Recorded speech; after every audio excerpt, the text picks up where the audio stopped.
the Mets, meet the Mets. Step right up and greet the Mets. Bring your kiddies, bring your wife. Guaranteed to have the time of your life, because the Mets are really socking the ball, knocking those home runs over the wall. East side, west side, everybody's coming down to meet the Mets of New York town. Oh, the butcher and the baker and the people on the streets, where do they go? To meet the Mets. Oh, they're hollering and cheering and they're jumping in their seats. Where do they go? To meet the Mets.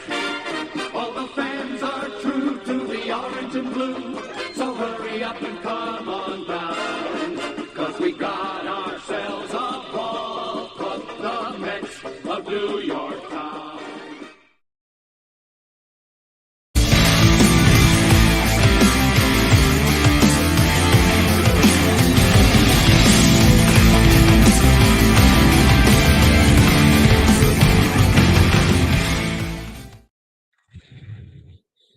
What's up, Mets fans? Welcome back to Talkin Mets and Rob and CP New York Sports Network. Me and Chris are here to give you some breaking news. The New York Mets have found another outfielder and signed another outfielder in former Yankee Harrison Bader to a 1-year, $10.5 million deal. And Mets Twitter is going absolutely insane. Chris, calm them down. What are you saying towards the signing, buddy? Hey, listen, honestly, this is a true definition of the bridge year type signing. This is something to plug in for 1 year, 10.5 million. I said it yesterday on the Hot Stove Live with me, you, and Nelson that I had no idea where the Mets were going to go. But, I guess David Stearns knew exactly what he was going to pivot to. So now we have a true platoon, and, we sub in Bader. You got Tyrone Taylor, you got DJ Stewart. It's a true platoon type outfield. I really like the 1 through 5 that the Mets have in the outfield now, in addition to Brandon Nimmo and Starling Marte. So I think that this is a low-key underrated kind of signing. I'm not too mad about it. I know a lot of people are mad, but I'm not too mad about it. That's all I'll say at face value. Yeah, absolutely. Like I said, I mean, it's not going to get me excited. I'm not buying a Harrison Bader jersey. I'm not looking for him to be a big part offensively in the lineup. And somebody in the comment thought that that the DA, like Turner or Martinez, is a no-go because of this signing. This has nothing to do with the DH signing, nor does it have anything to do with a possible third base, depth piece when it comes to Turner as well. It has nothing to do with that. This is more the fact that they don't want to give. We just talked about it yesterday. Jorge Soler that might not get 2 years. Maybe there is a possibility he might get 3 years. They're not giving 3 years to Soler. Bellinger is looking for 6-7 years. And everybody else, a guy like Kiermaier who signed back with the Blue Jays, if I'm not mistaken. There's not a lot of really guys out there. Somebody brought it up in the chat. I think it was Richard. Gurriel. Yeah, you could have signed Gurriel, but they weren't looking to go that route. They were looking for a tremendous defensive outfield.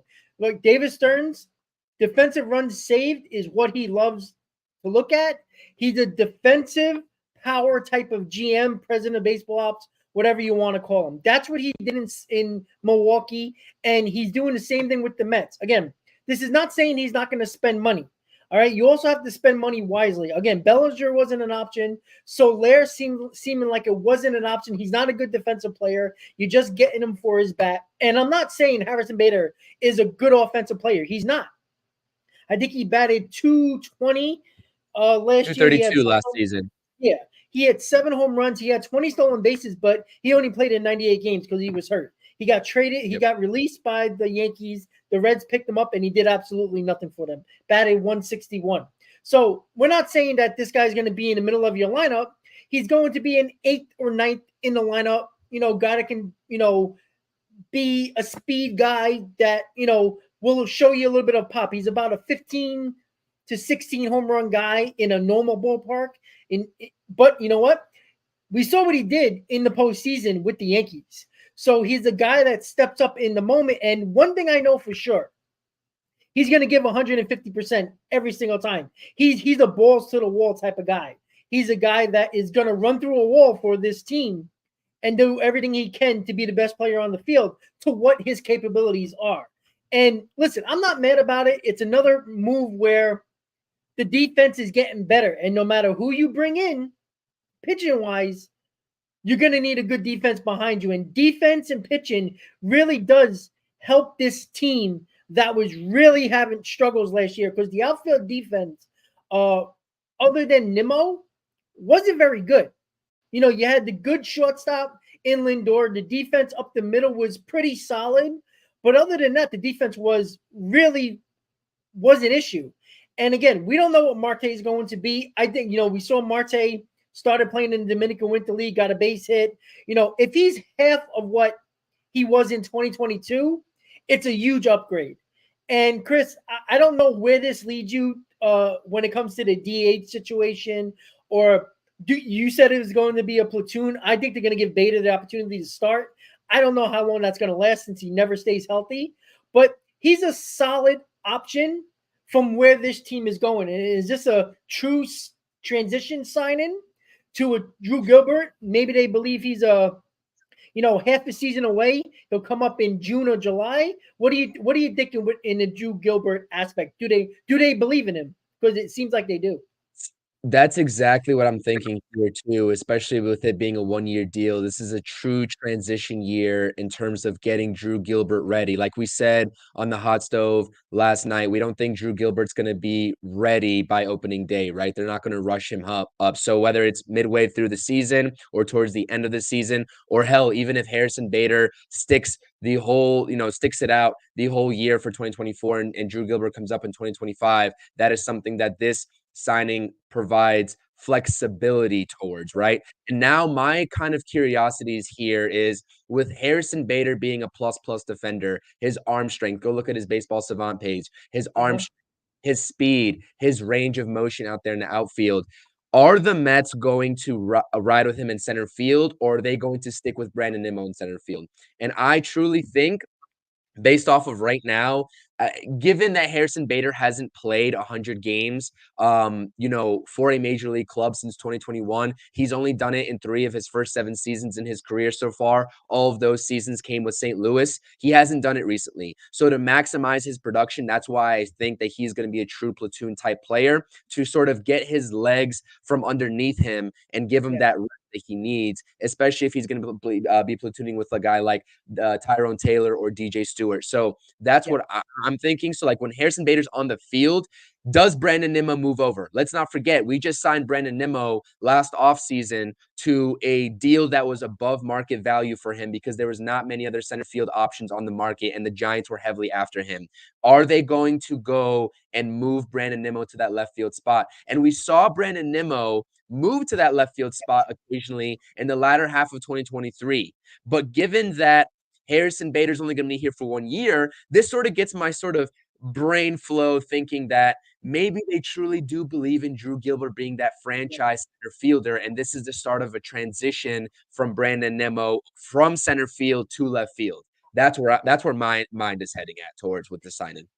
Correct. Yeah. And like I said, if Gilbert has an outstanding first couple of months or even a great spring, there's a possibility that they're going to be like, all right, we're not going to bring him up in April, but in May, if Bader's not doing well, or Stewart or Tyrone Taylor, if none of them are really winning that job over and Drew Gilbert's killing it in the minors, they'll do, even though Alvarez was an injury situation, what they did with Beatty, they brought up Beatty when Escobar was struggling. There's no reason why Gilbert can't take over that spot in a month into the season. It's a possibility, and what this does, this gives you, again, I talk about this a lot and people don't like when I say it, but you're getting a pro's pro. You're getting a guy that knows his place on a team.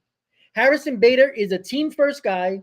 You saw what he did with the Yankees. Look, he brought instant energy to the Yankees when they traded for him from St. Louis. He brought instant energy in 2022. He was their best player in the postseason in 2022. Now, that might not mean a lot to Mets fans overall, but when you need that energy, he brings it. And again, he has to stay on the field. Why DJ Stewart and Tyrone Taylor is going to be a lot more important, like you said. And I don't I don't know what they're going to do the rest of the offseason. They could sign Imanaga and, sign Clevenger or trade for a pitcher, and it looks like a better offseason, because they do need pitching.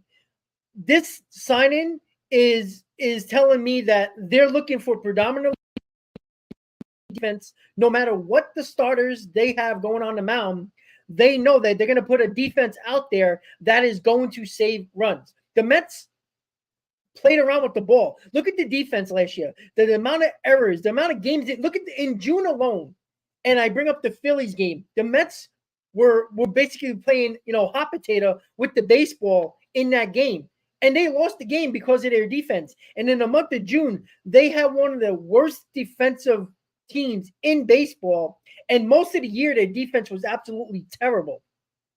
And this just shows you where Stearns is thinking and what he did with the Brewers. Not saying that he's going small market, Will Ponds 2.0, what everybody wants to say in the chat, which I know people are saying.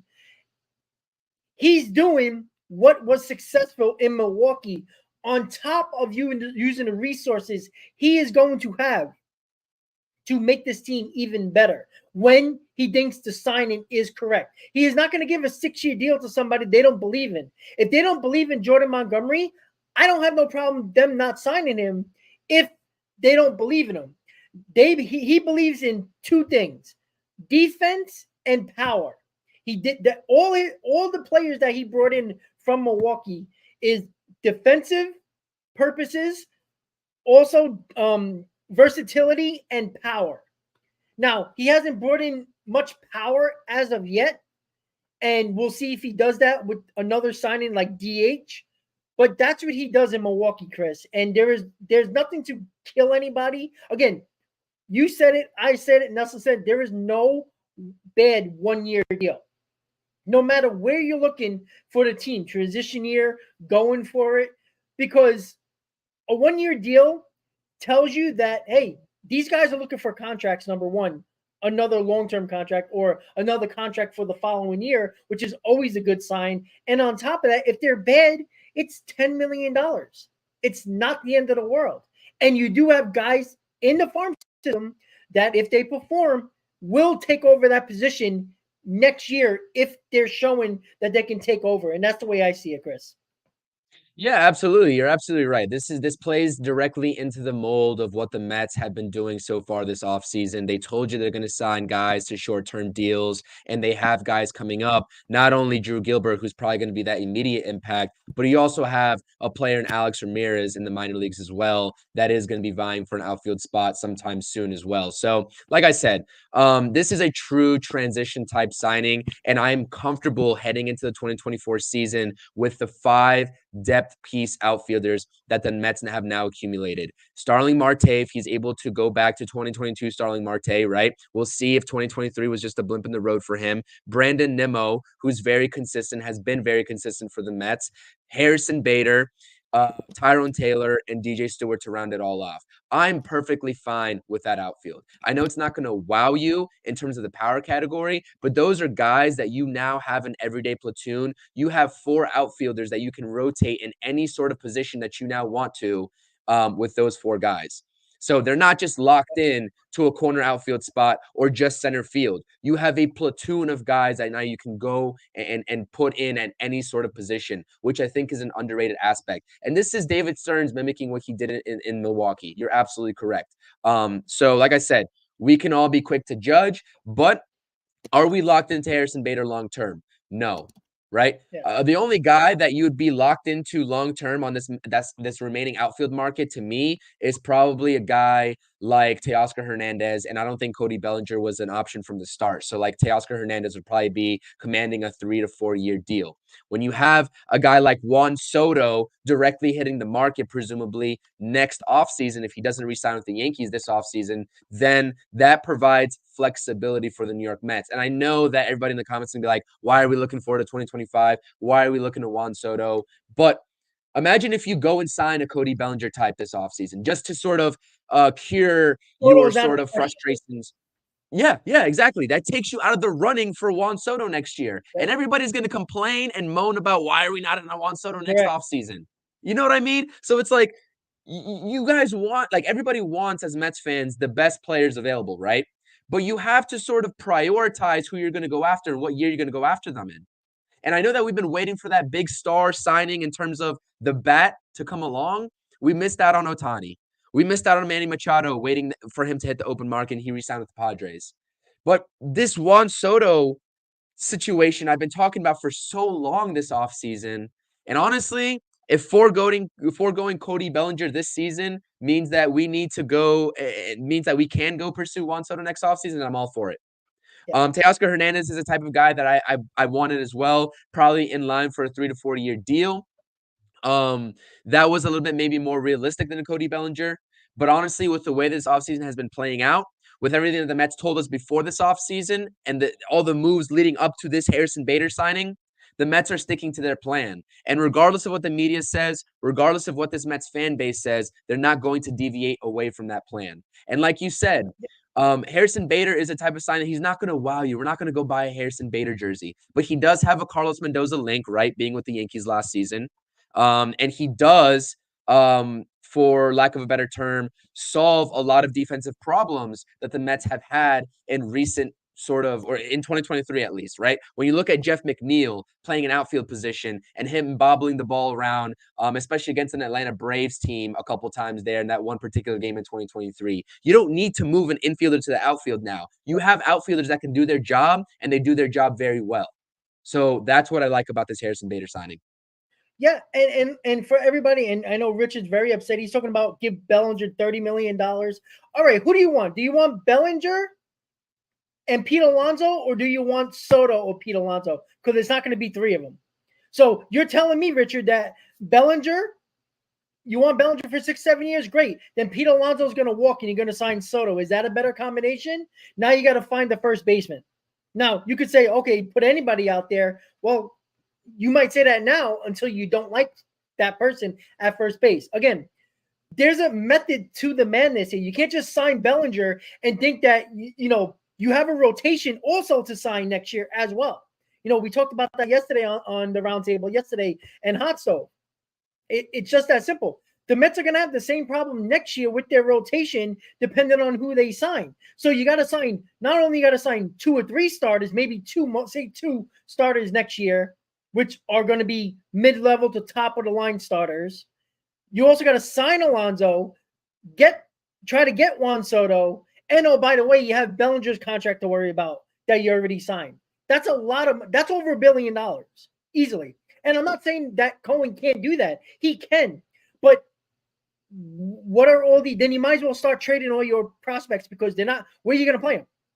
You're not. Richard, you talk about, let's bring up Gilbert, bring up the kids, play the kids, and then you want to sign all these guys. Well, this isn't football where you can have 11, 12 guys on the field. You can't have that. Richard's saying here that Steve Cohen can't spend money. Robert's saying that Steve can't spend big either. Like, he's already proven to you that he can, and it hasn't worked.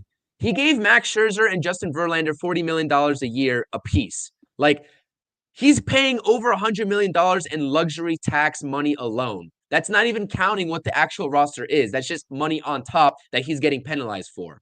Even if you're the richest owner in baseball, teams have to reset because even the richest guy on this planet is not going to keep ponying up $100 million every single year. And Robert's a Dodger fan. I know he's been on my channel for a long time.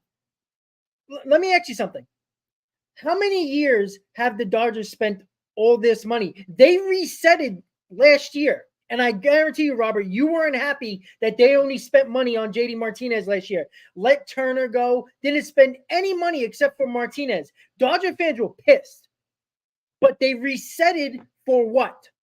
To spend $1 billion on Glasnow, Yamamoto, and Ohtani. Because if you would have spent a ton of money last year bringing back Turner, bringing back, even signing JD Martinez or going after other free agents last year, you would have never had the offseason that you had this year. They resetted their luxury tax. They resetted their complete payroll for this offseason. That's where you can't admit, Robert. That's where you have to believe because they resetted last year to have the offseason for this year. Because it wouldn't have been Otani, Glass now, Yamamoto. It might have been one of them, probably Otani, but it probably wouldn't have been Yamamoto because they would have had a ton of money locked up from last offseason.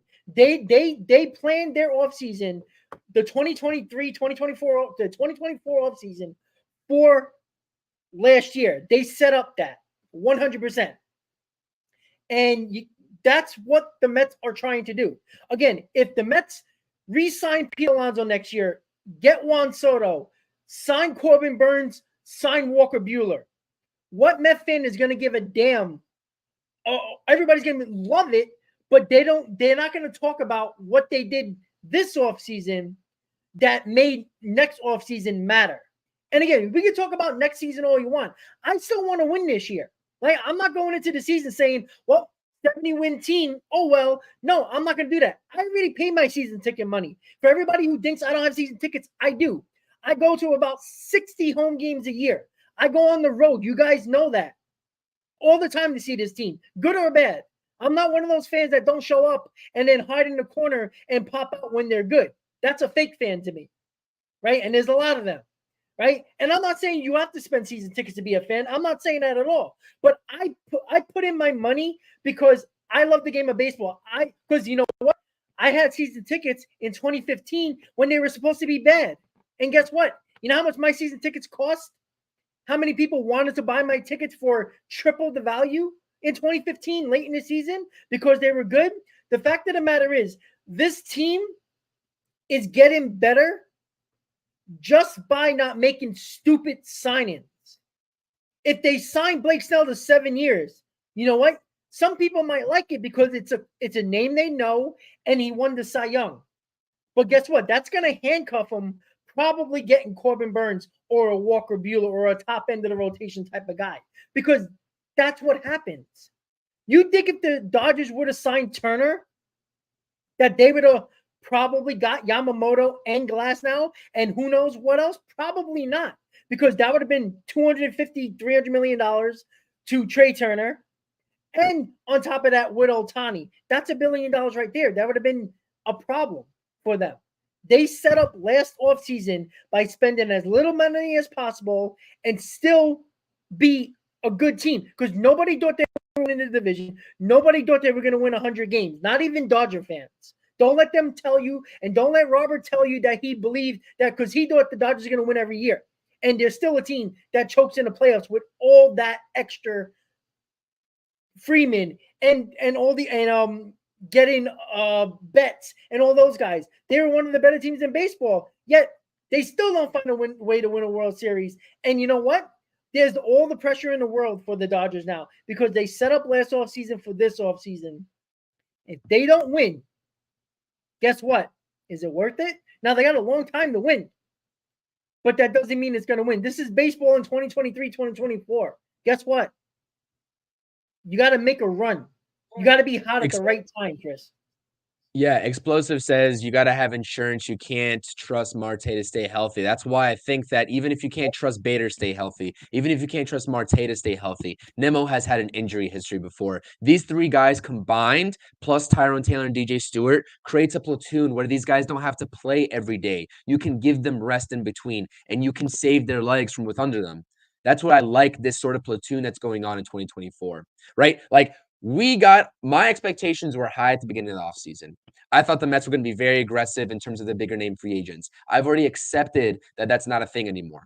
I've accepted that these 1-year deals are going to happen, these 1 to 2 year deals.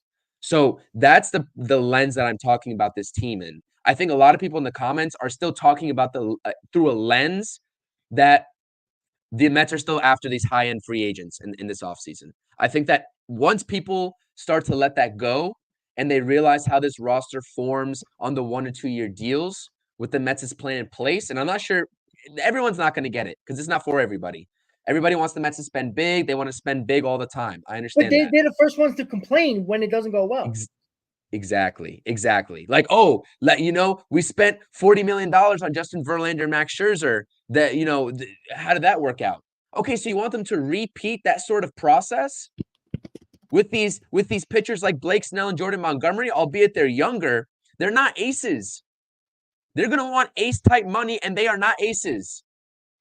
So when Jordan Montgomery, if he were to come to the Mets and he were to flop, guess who would be the first ones to complain? Everybody People who's saying the Mets aren't spending big in the comments. That's right. So well, Richard, that's what I got. it's not about spending. Again, you're only looking at this offseason. And again, there is no good to great play. Again, you keep on thinking about only this year. If you sign Bellinger, or if you sign I don't know, Montgomery or Snell, you are going to be out on one of those top free agent starting pitchers next year. If you're okay with that, with a Snell who doesn't go past 5 innings, walks the ballpark, and is only getting older, and Montgomery who could be solid, but he's not an ace. He is not a top line starter. He's a number 3 and occasionally pitches as a number 2. You're going to be out on those guys. So if you're comfortable being out on a Corbin Burns, or again, if you get Bellinger, I can guarantee you it's either going to be Pete Alonso or Juan Soto. Are you willing to make that choice now? Because then sign Bellinger. Because it's either going to be Soto or Alonso. It's not going to be both. Even the Dodgers let Trey Turner go to get Ohtani. Then they don't play the same position, but they realize, is the $300 million worth getting Trey Turner now? Even though he's going to help us, but we really want Ohtani. You have to make a decision. Even the Dodgers, who spent $1 billion this offseason, thought it's a smarter move to let Trey Turner go, bring in a veteran in Martinez to add that bat and offense so we can go after Ohtani and Yamamoto and Glasnow and God knows who else. That's the point. The fact of the matter is, Chris, and Richard can complain all he wants about Scherzer and Verlander, I guarantee you like that signing. You know why? Because Scherzer was that first signing that says, hey, the Mets are ready to go. Scherzer was a signing telling everybody, hey, we're not messing around. Verlander was like, hey, we missed on what we could have done in 2022. Verlander was that extra piece to help this rotation get over the hump. It didn't work out.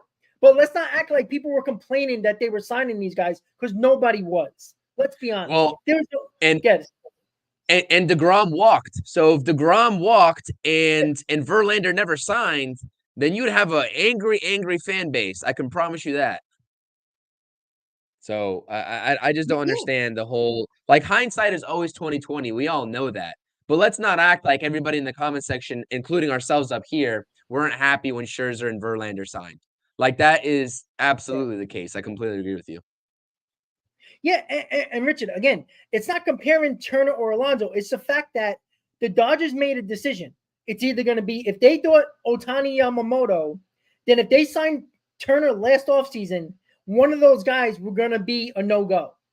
They decided Ohtani Yamamoto was the way to go. In the Mets case, you're not going to have a Bellinger, Soto, Alonso.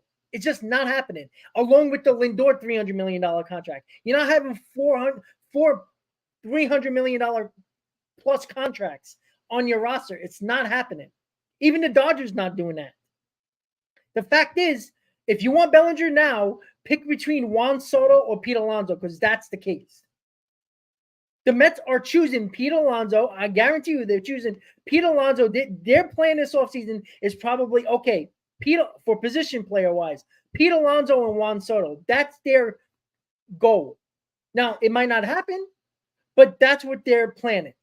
And if you don't believe that's the case, then you're not paying attention to what they're doing this offseason. Is it a special offseason? No. But if Alonso has a career year in a walk year, if Nimmo does what he does, Jeff McNeil hits 300. If Marte comes back to half to what he is, and you have Harrison Beta, Tyrone Taylor, DJ Stewart, guys that, let's be honest, probably can all be better than Canna offensively. And they're already better defensively in the outfield. 100% by that. And on third base, again, you're going to get Beatty or Vientos the options? Fine. You're going to sign a Justin Turner? Well, that solves another problem in the lineup. We'll see. Remember, the offseason's not over yet. Harrison Bader isn't the last signing for the Mets. So we'll see where it goes. Again, I'm sorry. No, you're good. I just think that this is the first of a flurry of moves. The Mets still have to field a competitive roster. David Stearns did promise that he's going to field a roster that is going to compete. Now, what level of competition that is up to everyone's interpretation. But there's an interesting note here by Andy Martino just 35 minutes ago, saying Mets' Brandon Nimmo is not being moved permanently off center field. Bader will obviously play center field when he's in the lineup, which should be a good amount. But Not Carlos only Mendoza simply has more options for alignment now. And like I said before earlier when we started this right here in this stream, my philosophy is that this is a bridge to Drew Gilbert, and Drew Gilbert being that every single day center fielder for the New York Mets, whether that's in the latter half of 2024, which I still can't see happening. I can see that happening at the beginning of 2025. I can see that happening. And honestly, at that point, Marte would have what, one more year left on his deal. And then you'd have Juan Soto presumably on the market. You go after Juan Soto to be the DH, and then you're set up and great. You have great success. That's great success right there. This is set up. If nobody's paying attention, the Marte sign-in, the Canna sign-in, all these sign-ins were waiting for the Juan Soto free agency, specifically on the outfield, because it's just set up that way. After this year, you're gonna have Marte on one more year, which is a situation where if you, worst case scenario, he'll be your bench guy, or he'll be, a platoon guy that plays certain outfield positions. Marte's a better defender than Juan Soto. You can put, Marte in right field every now and then, and DH Soto, you can in and out of here. They're setting up for this. And if you're not paying attention to that, they are. Because money's coming off the payroll. Guys' contracts are ending. It's not the worst signing in the world, and they're setting up for this. And again, I'm not saying we're going to sign Juan Soto. I think we have a shot. I don't think Juan Soto signing an extension with the Yankees. He's going to free agency. All right. Boris does not. And again, for everybody who wants to, get fooled by Pete Alonso signing the extension, he hired Boris to not sign an extension. That's the point. Soto is not. Soto knows he can get more. Even if the Yankees offer him 12 years, $500 million, he's not going to sign that deal. You know why? Because if he has the Mets or the Dodgers or Giants bidding against the Yankees as well, it's going to go up to $600 million, just like the Ohtani went up to $700 million. So Soto is the plan. This is the signing. This is the exact thing the Dodgers did before Ohtani, Yamamoto, and Glasnow, and who knows who else. They did it last offseason. And I will say that if Steve Cohen, like MEZ said earlier in the stream, like we can talk about hypotheticals about signing Juan Soto and waiting till next free agency. I understand that. I will have the patience this offseason to wait for that. If Juan Soto does hit the open market, and I agree with MEZ here, and Steve Cohen does not blow him away with the best offer available on the market, then I would be absolutely pissed. I would be absolutely pissed. Because I'm not the type of person that's going to sit here and tell you Juan Soto's a plan for next year, and then if Juan Soto doesn't happen, I'm going to make excuses for Steve Cohen.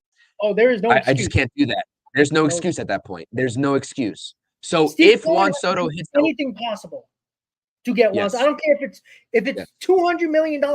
Look, if the Yankees have 12 years 500, I want 12 years 600, 13 years 600.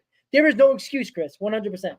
Sorry. Yeah, and you're good. And then so imagine a world where Juan Soto is a Met in 2025. Again, we're playing hypotheticals here. I understand it, but you would have, and like I said, this doesn't hinder a DH bat signing this offseason, right? So you still have Justin Turner on the market. You still have JD Martinez on the market. Presumably a 2-year deal for both. Maybe a 3-year deal for Martinez makes him the less likely option. But if you still sign a DH this year and you get Juan Soto next offseason, you have Starling Marte start to transition over to that bench bat, and you'll also have your everyday DH and Justin Turner, or even if they sign another bat next offseason to be a bigger DH bat, then you have Justin Turner and Starling Marte on your bench. That is absolutely a perfect scenario. So like I said, there's a lot with the money coming off the books after this season. The Mets have a lot more wiggle room in terms of what they can actually do. The Mets don't have that wiggle room right now. Because as much as we can say Steve Cohen's the richest owner in baseball, $100 million in luxury tax penalty alone is just simply too much. It's a joke that that's the case, but it's just simply too much. So I get it, $18 billion, whatever Steve Cohen's worth. I understand that. But nobody on this planet, no matter how much money you have, is going to pay an excess of $100 million a year in penalties just alone. And it's a miracle that Steve Cohen is willing to do it for this season. So that's my point. Yeah, and listen, I know people talking about Soto is staying with the Yankees. He's going to stay with the Yankees. He's not leaving there. Sure, he might, but again, it's not like Ohtani took less money to go to the Dodgers. Yamamoto didn't take less money to go to the Dodgers. Again, the highest bidder is getting Juan Soto. It's just that simple. And on top of that, the Yankees already told you. And they already said it. They did not want to pay Yamamoto more than Garrett Cole because they thought that was not that wasn't a good sign. That wasn't a way to give credit to Garrett Cole for getting his Cy Young. You really think the Yankees are gonna give more to Juan Soto, more AAV, now more years, absolutely because of his age, but more money per year than Aaron Judge? You're out of your freaking mind. Soto's getting $40+ million per year. The Yankees are not going to tell their captain, hey, Soto, we're going to give him $46 million per year, and we're going to call you the captain. You kidding me? Do you see how the Yankees are running their things, running their organization right now? They didn't want to give Yamamoto more money than Cole because they thought it was going to hurt his feelings. You really think they're going to give Soto more money than Aaron Judge per year and then say, hey, Aaron Judge, you're our captain, but Soto's getting more money than you? It's not happening. Why do you think Pete Alonso is a little upset that they give Lindor all this money? Everybody else is re-signing around him, and Pete Alonso hasn't got his money yet. Pete Alonso wants to be the biggest, highest paid Met. That's why. The best player is Aaron Judge better than Juan Soto? Absolutely. You're not paying Juan Soto more than Aaron Judge per year. I'm not talking about years, per year. That's the problem. Oh, and by the way, to everybody saying that Steve Cohen can't spend big, guess who's still on the payroll and directly hindering a bigger offseason? Max Scherzer at $20 million. Yeah. Justin Verlander at $20 million. James McCann, who wasn't even here last season, at $9.5 million. Like, there's almost $50 million tied up to 3 players alone that aren't on this roster. Name me another team that has that sort of situation going on. I bet you can't. The Mets are the only ones. And that is a testament to spending big with zero plan behind it. Those were signings with short-sighted goals in mind in Max Scherzer and Justin Verlander. That was a signing to sort of justify the original Steve Cohen, I'm going to win a championship in 3 to 5 years. That's what those type of signings were. The Mets are stepping back. Steve Cohen realized that initial goal was a little bit of a reach. Maybe he got too excited when he took over the baseball club, when he, owning his first baseball team. And they're actually committed to a plan now, letting this reset year happen and committing to a long-term, sustainable Dodgers-type plan. Because when he said he wanted to be the Dodgers of the East, all of the moves that were happening from there on after were not resembling what the Dodgers are doing. That wasn't sustainable actions from the front office of the Mets. Whether it was Steve Cohen's fault or whether it was Billy Epler's fault, who knows? Who knows? Yeah. It's a new front office. It's a new regime. It's a new talent acquisition and evaluation department from the ground up. And that doesn't just happen overnight in one off season. Yeah, correct. So, and again, we keep, and people are bringing up Derek Jeter. There was other guys getting paid more than Derek Jeter. Derek Jeter was never an MVP. Derek Jeter was never the best player on their team. A-Rod was a better player. All right. Cano overall was a better player. All right. Yankee fans have to get butthurt when I say Derek Jeter was never the best player on the Yankees. He was the most clutch player and the most clutch player in the playoffs. That doesn't make you the best player on your team. All right. You got to remember that. Derek Jeter never won an MVP. Derek Jeter was never considered an MVP, never had numbers of an MVP or the best player on the team. Juan Soto is not better than Aaron Judge overall. He's not.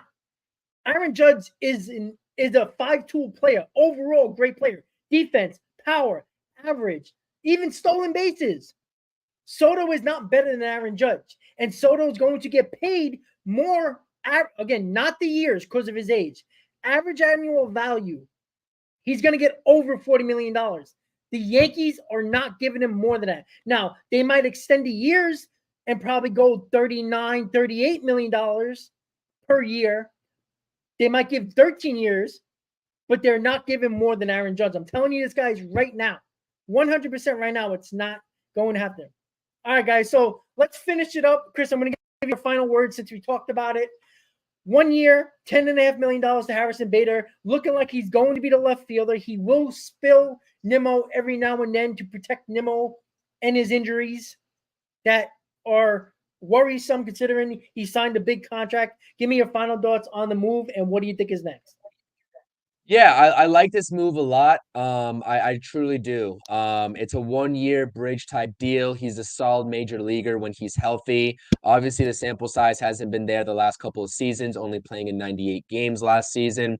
Does have some sort of pop, some sort of clutchness to him, like you said, in the playoffs with the Yankees that one season. So there is some true passion, energy, and clutchness behind Harrison Bader that I can appreciate. Everyone, when Harrison Bader went to the Yankees, you saw how excited he was in talking to the media. Obviously, he's been there before, has a Carlos Mendoza type background. I think this helps the team immediately in 2024, especially not only what he can produce on the field, but his presence just alleviating the likes of Brandon Nimmo and Starling Marte, right? So I think that plays perfectly. He's not going to be a long-term option. This is not a move that's going to wow you for 2025 and beyond. He's not going to be on the 2025 Mets. Everyone has to understand that and accept that. This is a true bridge type year. But I do think that this signing is a signal of what's to come for the New York Mets in 2024, whether it's maybe a multi-year deal, the 2-year deal coming next, or maybe another 1-year deal. I do think you have to pivot to a starting pitcher. And we talked about it yesterday in the Hot Stove Live. I talked about it on my channel countless times on the True Mets Talk podcast. Ryu versus Manaea. Sign Sean Manaea. I'd be all for getting a left-hander, a reinvigorated left-hander on this mound, whether it's in the bullpen or starting, because Sean Manaea is flexible like that. He can throw 97, 98, has good run to his off-speed, and like I said, he was one of the better pitches in the National League in terms of the FIP category in the latter half of 2023. Get Sean Manaea in the door. But if it's Ryu, I won't be angry. He's a balanced pitcher, is not going to wow you with the fastball, and he had a decent second half of the season in 2023. I just prefer the sample size and the workload of Sean Manaea, especially when you pair him in a rotation of Jose Quintana with his injury history and Luis Severino with his injury history. So those are my final words. The Mets aren't done. Wouldn't even shock me if we see another move by the Mets later on today, but I know it's been a slow offseason so far and few between, so I won't put that kind of expectations on David Stern. So one move in one day is enough for me. Maybe we'll go back to the drawing boards later tonight or early tomorrow, and we can go here and do this type of stream again. So I appreciate you having me, and this was. Yeah, absolutely. So again, 1 year, $10.5 million for Harrison Bader. Again, I wouldn't be shocked over the next couple of days. You're going to hear a couple of more moves for the Mets. Again, I think they have one more spot on their 40-man as of right now, considering that Bader's here now. Is that true? I believe it was at 38, and I don't think there's any corresponding moves before the Bader signing, so I do think it's at 39. I think you are correct, but I'm not 100%. I'm only like 90% sure on that. Yeah. Okay. Well, still, but it's around there. So again, I'm gonna be looking at Ryu and Manaea as the next one of them moves. I want Manaea because Ryu hasn't stayed healthy, and you need a pitcher that can go out there every 5th day. And Manaea can do that. Again, he might not be the greatest pitcher, but again, he worked up in that lab to get those miles per hour up. And I think he would be a solid signing over Ryu. We'll see what happens, Chris. Thank you for tuning in and popping on for the Mets breaking news. Once again, guys, 1 year, $10.5 million for Harrison Bader. The Mets got their outfield. A lot of people not happy, but it is what it is. We'll see what they do next. With that said, thank you for watching. Let's go Mets. See you next time, guys. Have a good night. Go Mets.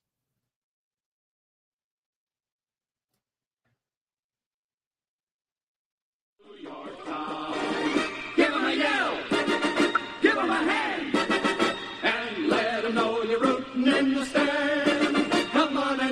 the Mets. Meet the Mets. Step right up and greet the Mets. Bring your kids.